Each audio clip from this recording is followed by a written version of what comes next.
The smell of fresh baked bread. If you're like me, that's one of life's little pleasures. Sadly, when we're camping, fresh baked bread isn't often part of the picture. Let's face it, making fresh bread is a process. And most of us are not going to be spending the entire day when we're out camping just making bread. I'd rather be doing something else. Today, however, I'm going to show you a Dutch oven bread recipe that's easy, takes no refrigerated ingredients, can mostly be mixed up before you even leave for camp, and tastes delicious. So stick around, let me show you what we've got.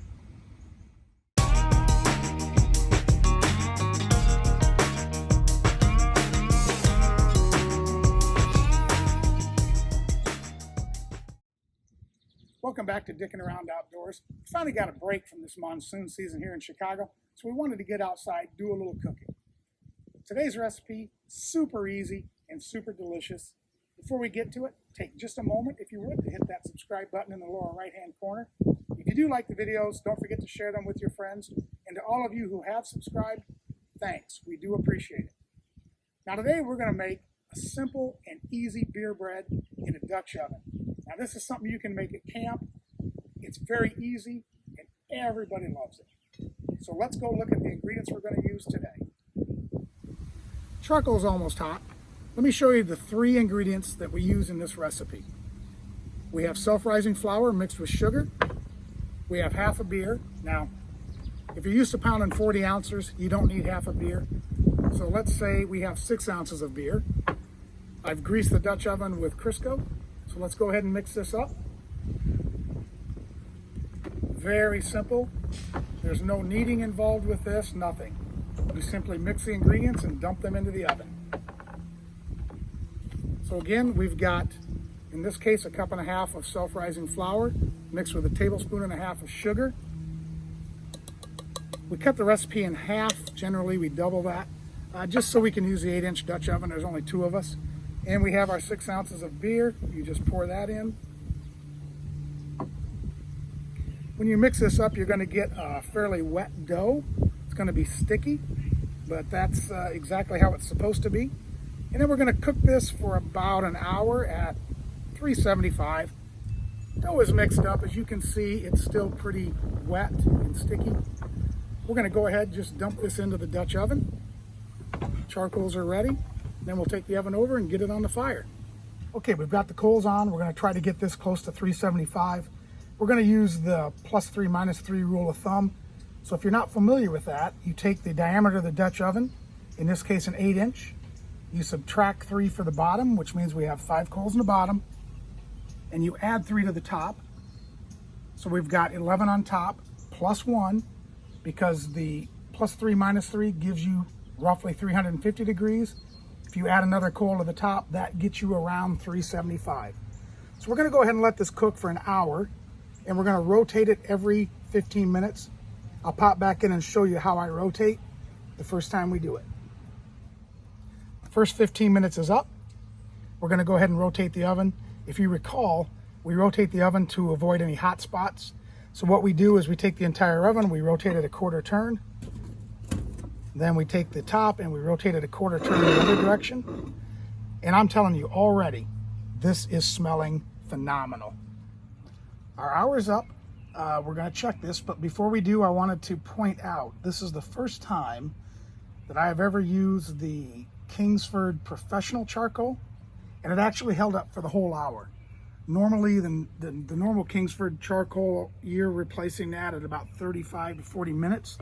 So this charcoal seems to work pretty well for the Dutch ovens.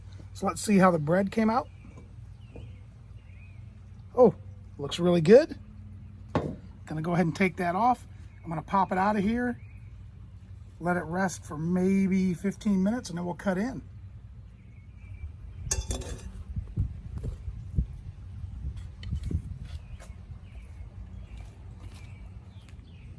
I want to take a quick second to talk about the flour that we use today. Self-rising flour is really all-purpose flour that has baking powder mixed with it. And what baking powder does is a couple things. One, when it hits the liquid, so when you mix the batter, it starts to release carbon dioxide, and that starts the batter rising. Secondly, most of the baking powders out there, once it hits the heat, will also have a secondary reaction and start to release more carbon dioxide. So what happens, the combination of those two things gives you a nice rise in the bread. Now, a confession, we ended up making 2 loaves of beer bread today. The first loaf, once I got done mixing it up, I got sidetracked. We have some people working on the house, and I didn't get the bread into the oven right away. And what happened is that a lot of the carbon dioxide just dissipated into the air. And the first loaf came out like a little hockey puck. As you can see the difference, this was the loaf that went into the oven right away. This is a loaf where the dough sat for a while. And realistically what happened is it didn't rise at all. It's heavy, it's dense, it's just not good. So I wanted to point that out so that if you try this recipe, and I hope you do, that you get the batter into the Dutch oven and get it on the heat as quick as you can. Don't mix the batter up while the charcoal's starting and all. Bread's been sitting now for about 10 minutes. We're going to go ahead and cut in, see how it looks, put a little butter on it, and see how it tastes. So let's see what we have. Beautiful crunchy crust, a very nice soft interior. It's still warm. It smells wonderful.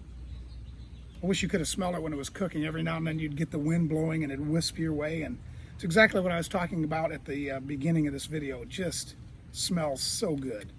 So let's see how it tastes.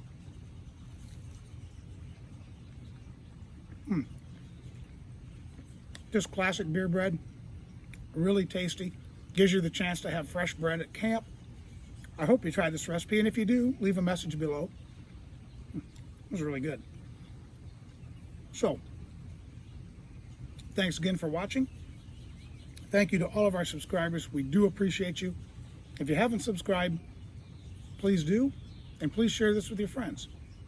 I hope you enjoyed this. Take care, and we'll see you outdoors.